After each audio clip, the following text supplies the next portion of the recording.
لو بتلعب دلوقتي هتلعب فين في اوروبا؟ ولو بتلعب دلوقتي عقدك يبقى كام؟ دلوقتي لو انا بلعب دلوقتي في ظل الظروف اللي موجوده العب في ريال مدريد. حلو. ولو بتلعب دلوقتي عقدك يبقى كام؟ في مصر؟ في مصر او بره؟ لا في مصر او ممكن خليها في مصر عشان دلوقتي في مصر مثلا اقل حاجه مثلا اللي هو انا عايز استقر في المكان هيبقى في الموسم مثلا 70 80 مليون. تمام. والله انا قلت هتقول اكتر.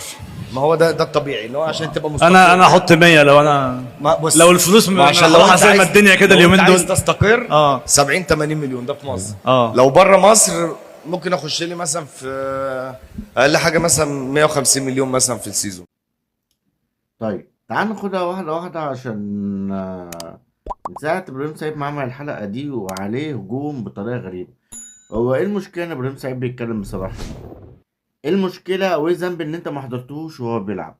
أنت مثلا مواليد كام؟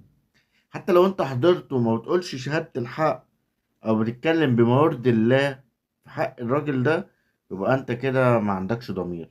إبراهيم سعيد كان من أتقل مدافعين اللي جم في تاريخ مصر، وكان اتقل لعيب في الوقت ده. ابراهيم سعيد لو كان موجود حاليا كان فعلا خد الارقام دي ويمكن اكتر، وكان فعلا ممكن تكون انديه كتير اتخانقت عليه. عمرك كنت بتشوف مساك بياخد الكرة من ورا لقدام؟ عمرك تشوفه يلعب نص ملعب ويجيب جون من نص الملعب؟ انت شفت ابراهيم سعيد؟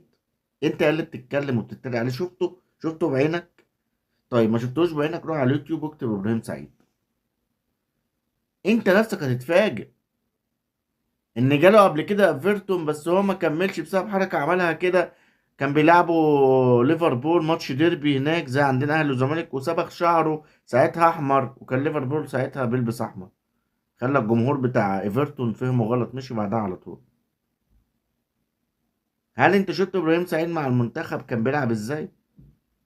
لا انت بتروح تجيب بقى ايه لما بيكون لا المفتحين بقى اللي عاملين نفسهم بيستوعبوا، بيروح يجيب له غلطه في مباراه، راح يجيب له، مش عارف، يقول له انت مش عارف فاكر ماتش ايه؟ انت فاكر ضربة جزاء انت عملتها؟ ما هو اللعيب اكيد مش كامل، مش انسان آلي، هو مش روبرت بتحركه يمين وشمال. ايه يعني غلط في ضربة جزاء ولا غلط في فاول ولا حتى جاب جون في نفسه؟ ايه المشكلة؟